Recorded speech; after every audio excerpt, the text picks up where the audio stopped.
Είναι ο Μάρκους Πέντερσεν ο χειρότερος back της Serie A 2025-26?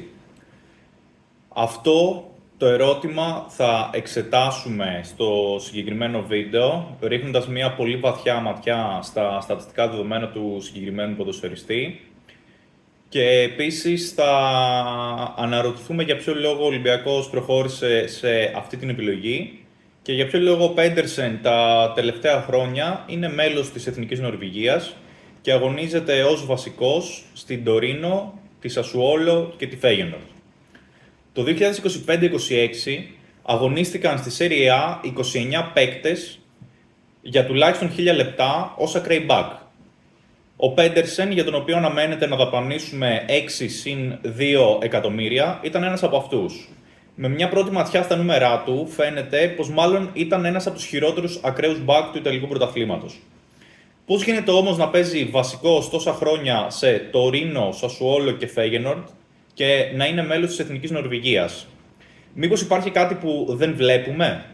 Αποφάσισα λοιπόν να κάνω μια πιο βαθιά βουτιά στα στατιστικά του Πέντερσεν στη Serie A της περσινής σεζόν. Για τους σκοπούς της ανάλυσης, κράτησα τα στατιστικά τα οποία κατά τη γνώμη μου είναι τα πιο σημαντικά όταν βλέπουμε έναν ακραίο αμυντικό. Τα στατιστικά αυτά τα έχω χωρίσει σε τρεις βασικές κατηγορίες για να μπορούμε να δούμε και λίγο καλύτερα σε τι μπορεί να είναι καλός και σε τι όχι. Η πρώτη κατηγορία είναι στατιστικά που αφορούν την κατοχή της μπάλας, δηλαδή τι κάνει ο παίκτης όταν η ομάδα του έχει την μπάλα, όταν είναι σε μια κατάσταση build-up δηλαδή. Στα στατιστικά αυτά θα δούμε τις συνολικές επαφές με την μπάλα, τις συνολικές εύστοχες πάσες, το ποσοστό ευστοχίας της πάσας, τις συνολικές εύστοχες μακρινές μπαλιές που πέτυχε ο ποδοσφαιριστής και τις συνολικές επιτυχημένες τρίπλες που είχε ανά 90 λεπτά. Όλα τα στατιστικά που θα βλέπετε θα είναι ανά 90 λεπτά. Η δεύτερη κατηγορία είναι η άμυνα. Τι κάνει δηλαδή ο παίκτης όταν η ομάδα του δεν έχει την μπάλα. Σε αυτή την κατηγορία θα δούμε στατιστικά όπως συνολικές αμυντικές ενέργειες, στις οποίες περιλαμβάνονται τα tackling, τα κλεψίματα, τα block και οι απομακρύνσεις. Σε αυτή την κατηγορία επίσης θα δούμε τις ανακτήσεις κατοχής μπάλας, δηλαδή τα recoveries είναι η κατάσταση στην οποία η αντίπαλη ομάδα έχει χάσει την μπάλα και ένας παίχτης την μαζεύει, χωρίς όμως να κάνει κάποια ενέργεια, για παράδειγμα ένα tackling για να τη μαζέψει. Είναι ήδη χαμένη μπάλα και αυτός την μαζεύει. Recoveries. Θα δούμε επίσης τις ανακτήσεις κατοχής στο επιθετικό τρίτο του γηπέδου, τις κερδισμένες μονομαχίες εδάφους, δηλαδή όταν μια μπάλα είναι διεκδικήσιμη και τη διεκδικεί ο παίκτης μαζί με κάποιον αντίπαλο, πόσες φορές συμβαίνει αυτό μέσα σε 90 λεπτά και πόσες φορές συμβαίνει με επιτυχία αυτό μέσα σε 90 λεπτά, και τις κερδισμένες εναέριες μονομαχίες. Και η τρίτη κατηγορία που θα δούμε είναι η επίθεση. Τι κάνει ο παίκτης στο επιθετικό κομμάτι του γηπέδου, κοντά στην περιοχή, κοντά στην τελική φάση, στο τελείωμα της φάσης. Εδώ θα δούμε τις επαφές του παίκτη στην αντίπαλη περιοχή, θα δούμε τις επιτυχημένες έντρες, τις ευκαιρίες που δημιούργησε για τους συμπαίκτες του, δηλαδή πόσες από τις πάσες του κατέληξαν σε shoot, τις αναμενόμενες assist, για να δούμε λίγο και την ποιότητα των ευκαιριών που δημιουργήθηκαν από δικές του πάσες, και τα αναμενόμενα goal. Δηλαδή εδώ θα δούμε, τα αναμενόμενα goal είναι ένας δείκτης που μας δείχνει πόσο απειλητικός είναι ένας παίκτης για να σκοράρει με βάση και τον όγκο των ευκαιριών του, αλλά και την ποιότητα αυτών των τελικών ενεργειών του.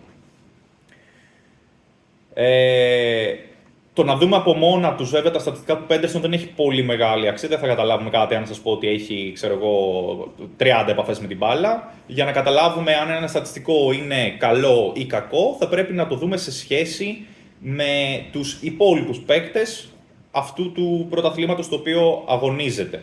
Θα συγκρίνουμε λοιπόν τον Πέντερσεν με τους υπόλοιπους ακραίους αμυντικούς της Serie A, και ο τρόπος που θα το κάνουμε αυτό είναι χρησιμοποιώντας μια τεχνική που λέγεται percentile rank, δηλαδή ποσοστιαία ταξινόμηση.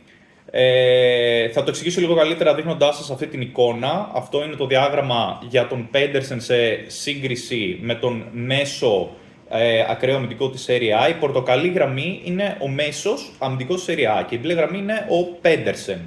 Τι βλέπουμε τώρα σε αυτό το διάγραμμα? Βλέπουμε ότι για παράδειγμα στην κατηγορία X goals, αναμενόμενα goal δηλαδή, ο Πέντερσεν έχει τιμή 0,8. Αυτό σημαίνει ότι είναι καλύτερος από το 80% των ακραίων αμυντικών αυτού του πρωταθλήματος που εξετάζουμε. Οτιδήποτε είναι μεγαλύτερο από την πορτοκαλί γραμμή, σε αυτό είναι καλύτερος ο Πέντερσεν, και οτιδήποτε είναι χαμηλότερο από την πορτοκαλί γραμμή είναι χειρότερος από τον μέσο ακραίο αμυντικό.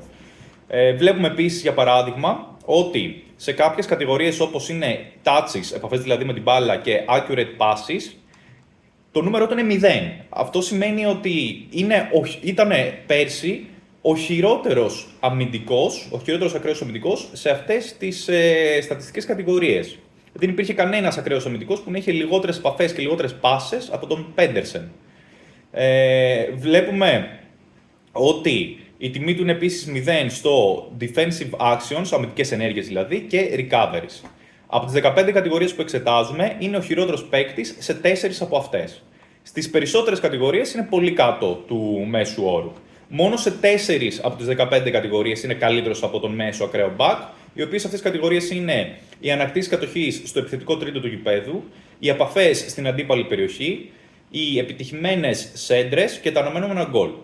Όπως βλέπετε, όλες αυτές οι κατηγορίες αφορούν το επιθετικό κομμάτι, δηλαδή βλέπουμε έναν ακραίο αμυντικό ο οποίος είναι καλύτερος του μέσου όρου στην επίθεση, όμως δεν συμμετέχει πολύ ενεργά ούτε στην άμυνα, ούτε στο build-up της ομάδας του. Μάλιστα, ακόμα και στην επίθεση που είναι το δυνατό του στοιχείο, πέτυχε ένα γκολ και 2 assist σε περίπου 30 αγώνες πέρσι. Δηλαδή, ο παίκτης αυτός είναι καλύτερος από το μέσο back σε αυτό το τομέα, περισσότερο επειδή ο μέσος back της Serie A είναι πολύ συντηρητικός, παρά επειδή ο ίδιος ο Πέντερσεν έγραψε ιδιαίτερα ψηλά νούμερα σε αυτό το τομέα. Αν δούμε τώρα και έναν συνολικό πίνακα με όλους και τους 29 ακραίους αμυντικούς, θα δούμε τον Πέντερσεν στην τελευταία θέση. Θα σας εξηγήσω λίγο περισσότερο πώς έχει δημιουργηθεί αυτός ο πίνακας, γιατί δεν είναι κάποιος χρυσός κανόνας αυτή η βαθμολόγηση. Θα σας εξηγήσω πώς έχει γίνει η βαθμολόγηση. Βλέπουμε ότι στο build-up ο Πέντερσεν έχει 0,11, ο μέσος όρος είναι 0,5 και ο Πέντερσεν με 0,11 είναι ο χειρότερος back της Serie A 2025-26 στο build-up. Το ίδιο και στην άμυνα, έχει 0,15 και είναι το χειρότερο νούμερο στην άμυνα, ενώ στην επίθεση είναι λίγο πάνω από το μέσο όρο με 0,63. Το συνολικό του νούμερο είναι 0,28 και είναι το χειρότερο στην Serie A ανάμεσα στους 29 ακραίους αμυντικούς. Δύο λόγια λίγο για το πώς έχουν βγει αυτά τα νούμερα, γιατί δεν σημαίνει ότι επειδή εγώ χρησιμοποιήσω αυτή την στρατηγική, ότι αυτός είναι και ο κανόνας, αυτό είναι το σωστό.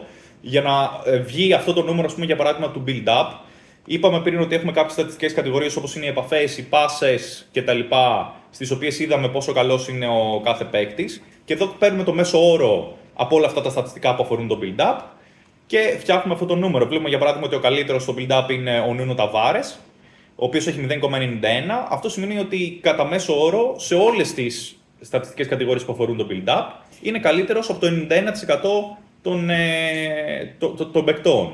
Σε κάποια κατηγορία μπορεί να είναι καλύτερος από 100% των παιχτών, σε κάποια άλλη κατηγορία καλύτερος από 80% των παιχτών, οπότε σύνολο 91%.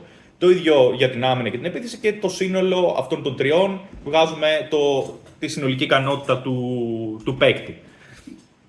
Δεν σημαίνει δηλαδή ότι επειδή βλέπουμε εδώ τον Πέντερσεν τελευταίο είναι όντως ο χειρότερος αμυντικός. Με βάση αυτή τη στρατηγική αξιολόγησης βγαίνει ο χειρότερος παίκτης, ο χειρότερος ακραίος αμυντικός. Τώρα, αυτό μπορεί να εξηγηθεί εν μέρει από το γεγονός ότι, το γεγονός ότι έχει πολύ χαμηλά νούμερα σε build-up και αμυντικές ενέργειες, αλλά είναι πάνω από το μέσο όρο στην επίθεση, μπορεί να εξηγηθεί από το γεγονός ότι η Τωρίνο παίζει με τριάδα στην άμυνα και 2 fullbacks. Ο Πέντερσεν έχει αυτό το ρόλο του fullback και αγωνιζόταν, ας πούμε, κάπως ως δεξιός half παρά ως δεξιός αμυντικός. Οπότε, ίσως είναι τόσο άσχημα το νούμερά του, επειδή είναι μάλλον άδικο να το συγκρίνουμε με ακραίους αμυντικούς που παίζανε σε τετράδα πίσω. Αν αφαιρέσουμε αυτούς τους back και κρατήσουμε μόνο όσους παίζανε σε ομάδες με τριάδα πίσω, δηλαδή είχαν και αυτοί παρόμοια διάταξη στο γήπεδο με την Τωρίνο, τότε το δείγμα μας θα αποτελείται από 10 παίκτες, αντί για 29 που είχαμε πριν, και η καινούργια εικόνα που έχουμε για τον Πέντερσεν είναι αυτή που βλέπετε στην οθόνη σας. Βλέπουμε ότι εδώ στα αναμενόμενα γκολ πάλι ο Πέντερσεν είναι ανώτερος του μέσου όρου, όμως σε όλες τις υπόλοιπες στατιστικές κατηγορίες και πάλι είναι πάρα πολύ κατώτερος του μέσου όρου. Και αν δούμε και τον πίνακα που είδαμε και πριν, με την συνολική βαθμολογία των παικτών και όλους τους παίκτες, βλέπουμε ότι ανάμεσα στους 10 ακραίους back που αγωνίζονται σε ομάδες που παίζουν με 30 πίσω, ο Πέντερσεν είναι και πάλι ο χειρότερος και μάλιστα με πολύ μεγαλύτερη διαφορά σε σχέση με πριν. Τώρα, θα μπορούσε να σκεφτεί κάποιος ότι μήπως είναι άδικο να το συγκρίνουμε σαν αμυντικό, μήπως ο ρόλος του στην Τωρίνο ήταν περισσότερο δεξής half ή δεξής extreme και δεν είχε τόσο αμυντικό ρόλο στην Τωρίνο. Οπότε στη συνέχεια δοκιμάσαμε να κάνουμε το εξής. Να συγκρίνουμε τα νούμερα του Πέντερσεν με τα νούμερα όλων των παικτών της Serie A που παίξανε τουλάχιστον 1000 λεπτά και αγωνίστηκαν ως ακραίοι half ή extreme. Σε αυτή την κατηγορία έχουμε 48 παίκτες. Και βλέπουμε τώρα σε αυτή την εικόνα την κατάσταση, τη σύγκριση του Πέντερσεν με αυτούς τους 48 παίκτες. Και πάλι βλέπουμε ότι στις περισσότερες στατιστικές κατηγορίες, σχεδόν σε όλες τις στατιστικές κατηγορίες, εκτός από μία, είναι χειρότερος του μέσου όρου και σε κάποιες από αυτές είναι πολύ χειρότερος, πάρα πολύ χειρότερος του μέσου όρου. Πάμε να δούμε πάλι και τον πίνακα με όλους τους παίκτες που έχει το δείγμα μας και τους 48 παίκτες. Εδώ βλέπουμε ότι ο Πέντερσεν είναι τρίτος από το τέλος. Μόνο 2 παίκτες έχουν χειρότερο σκορ από τον Πέντερσεν.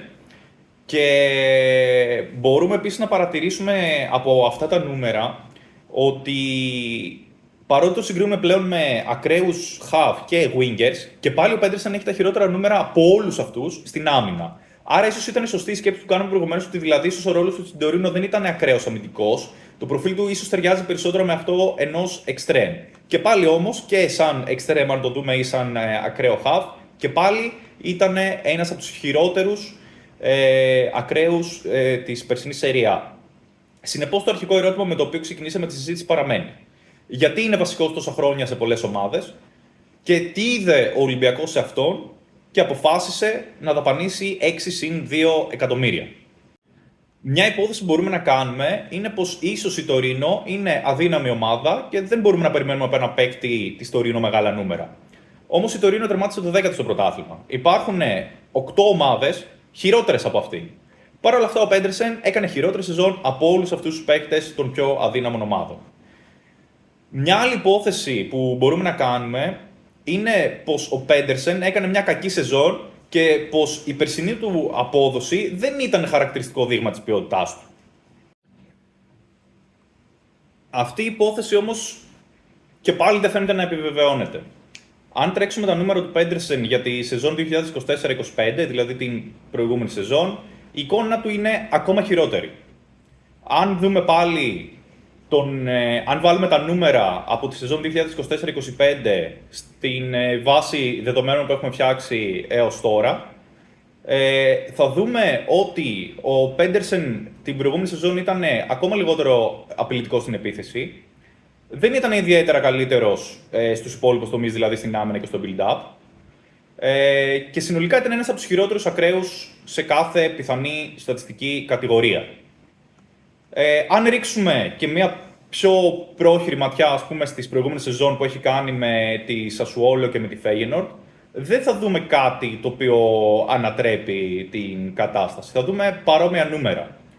Οπότε, επιστρέφουμε πάλι στο αρχικό ερώτημα. Γιατί είναι βασικός, γιατί επενδύει τόσα χρήματα ο Ολυμπιακός σε αυτόν και μήπως έχει κάποια ικανότητα η οποία δεν καταγράφεται στα νούμερα και μόνο στο γήπεδο μπορείς να την παρατηρήσεις.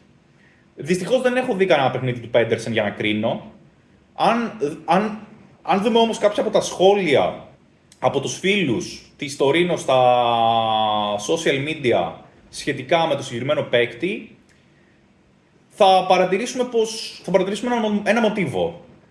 Δεν βρήκα πουθενά στο ίντερνετ θετικά σχόλια για τον συγκεκριμένο παίκτη, ούτε από τα 2 χρόνια που αγωνίζεται στην Τωρίνο, αλλά ούτε και τώρα που ανακοινώνεται πως θα φύγει για τον Ολυμπιακό, φαίνεται να έχουν ανησυχήσει και ιδιαίτερα. Μάλιστα δεν φαίνεται να μην ασχολούνται καν με αυτόν. Δύσκολα θα βρεις οποιαδήποτε αναφορά στο όνομά του.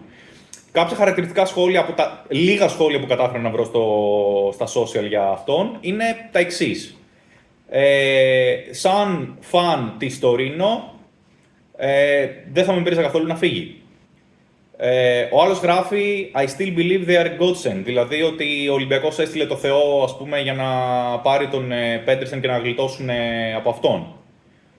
Ο άλλος λέει are they already working on the replacement, ψάχνουν ήδη μήπως για τον αντικαταστάτη του. Ειρωνεύεται μάλλον ότι προφανώς ότι όπως τον πάρει, έτσι κατευθείαν θα πρέπει να ψάξει για άλλον μάλλον ο Ολυμπιακός, είναι τόσο κακός παίκτης. Δεν διάλεξα αυτά τα σχόλια επειδή βρήκα πολλά σχόλια και διάλεξα τα αρνητικά. Βρήκα ελάχιστα πράγματα στα social για αυτόν και δεν βρήκα τίποτα θετικό. Το μόνο θετικό που βρήκα και δεν μπορώ να το ξαναβρω τώρα για να το βάλω στις εικόνες είναι κάποιος που έγραψε ότι είναι πολύ γρήγορος, αλλά ακόμα και ο ίδιος που το έγραψε αυτό έγραφε ότι πέρα από αυτό δεν έχει τίποτα άλλο. Από όλη την έρευνα που έχω κάνει, φαίνεται πως ο συγκεκριμένος παίκτης είναι ακόμα μια ακατανόητη απόφαση της ομάδας στο μεταγραφικό σχεδιασμό. Δεν μπορώ να βρω τίποτα θετικό στο συγκεκριμένο παίκτη. Ξέρω πως τα νούμερα δεν λένε πάντα την αλήθεια, αλλά εδώ πρόκειται για μια περίπτωση τόσο ακραία που αδυνατό να την κατανοήσω. Μακάρι το παιδί να με διαψεύσει στο γήπεδο. Αν όμως επιβεβαιωθούν οι υποψίες μου, τότε έχω πραγματικά μεγάλη ανησυχία για την ικανότητα της ομάδας στο μεταγραφικό τμήμα και τους ανθρώπους που παίρνουν αποφάσεις σε αυτό.